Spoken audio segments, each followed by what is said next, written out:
Today we're talking about Kate Beckinsale responding to the meme of her and Pete Davidson making out. Taylor Swift admitted how badly Kim Kardashian's bullying affected her. And speaking of Tay-Tay, she may have let us know her album release date in the sneakiest way yet. All that and more on Renee's Pop-Off. Hey you guys, happy Friday. Welcome back to Renee's Pop-Off. I got so much to talk about today. A lot happened, mostly with Taylor Swift, but before we get into all of that, you guys may have heard the dating rumors circulating around about Pete Davidson and Kate Beckinsale. They started after a Golden Globes after party, and they continue to spark these rumors because they are seen together everywhere. Comedy shows, other after parties, hockey games, making out. So this past weekend, a photo of Kate and Pete got spread around and turned into a meme. It's a picture of them making out at the hockey game, and the picture didn't just go viral because it was Kate and Pete making out. It was actually because of who was on the side. Anthony Porowski was next to the two, looking like a third wheel, so naturally a meme account turned it into a pretty great meme. So an account called Diet Broke posted the meme, which showed Kate representing us, kissing Pete, who's representing guys with problems from childhood who we can fix, and while Anthony, who's representing the wholesome guys with good paying jobs who text back and have no baggage, sits alone to the side.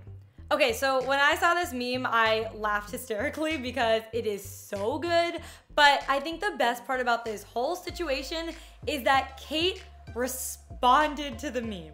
She commented on the photo, quote, "Anthony is gay, if that helps clarify at all, #QueerEye."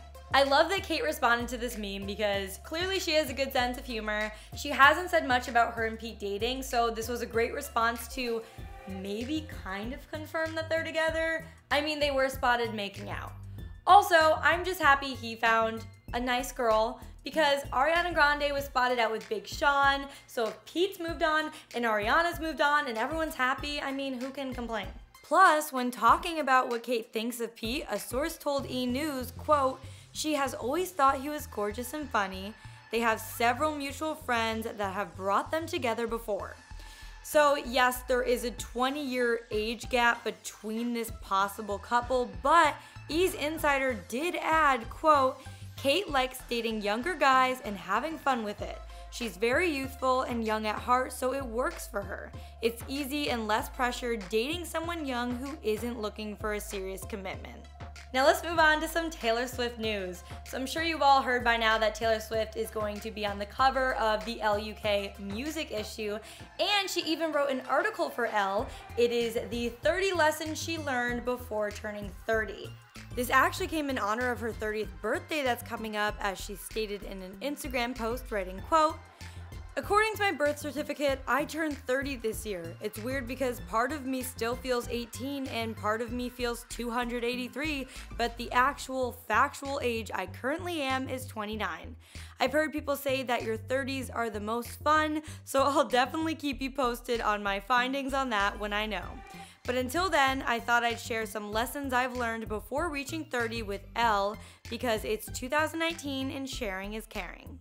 In this article, we learned a whole lot about Taylor, like that her mom is battling cancer again. She finally feels like she found her voice when it comes to politics. And apparently Taylor's hair went from naturally curly to naturally straight, which I didn't even know could happen.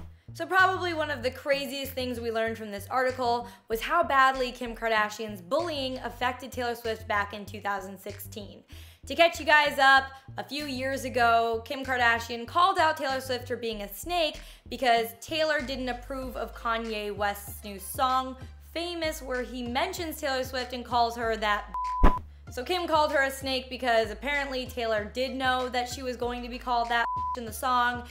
Taylor said otherwise, but basically Kim did kind of start a hate campaign against Taylor Swift. She talked about this whole experience in this article, saying, quote, "A few years ago, someone started an online hate campaign by calling me a snake on the internet.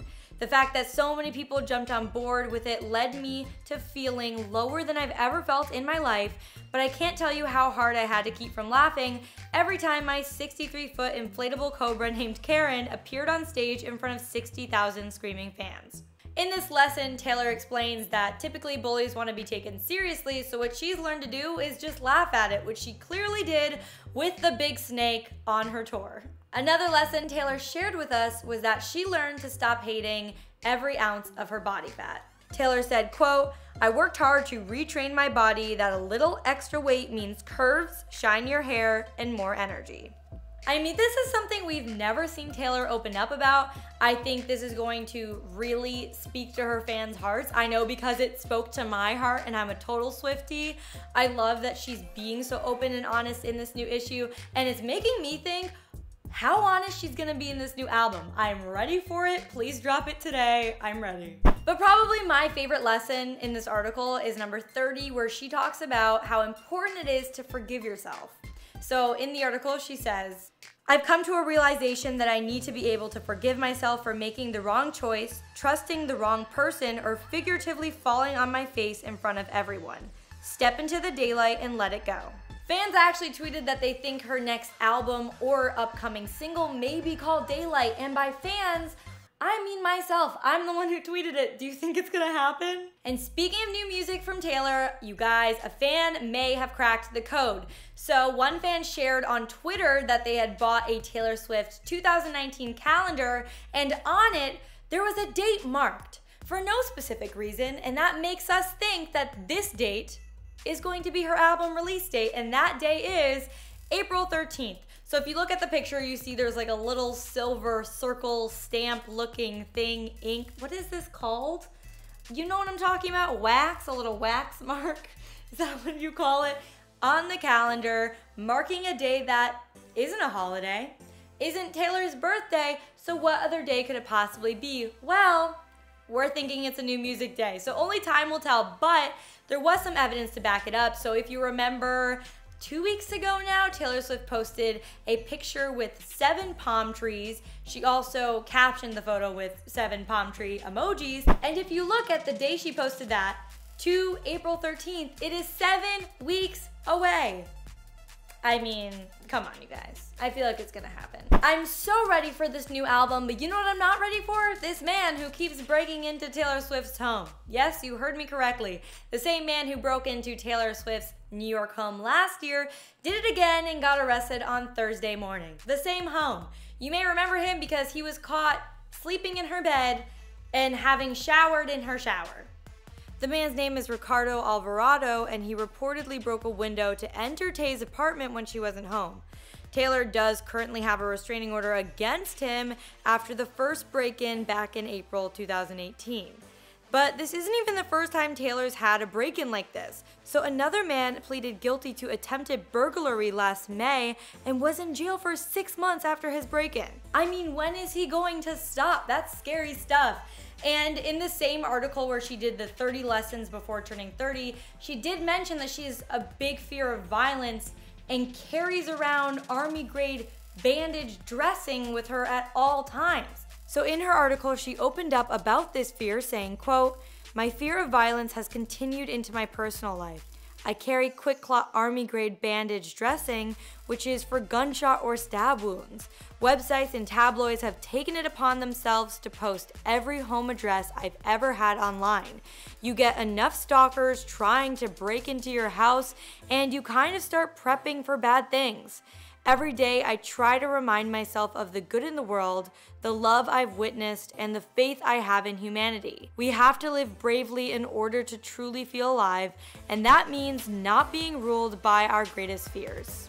I hope this guy just stops. Please, just leave Taylor alone.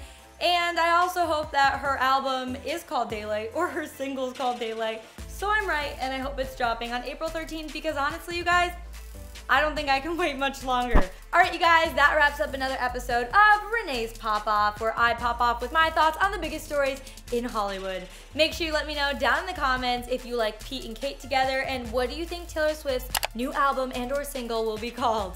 As always, make sure to hit that subscribe button to keep up with the trendy. I'm your host, Renee Ariel, and I will see you guys next time.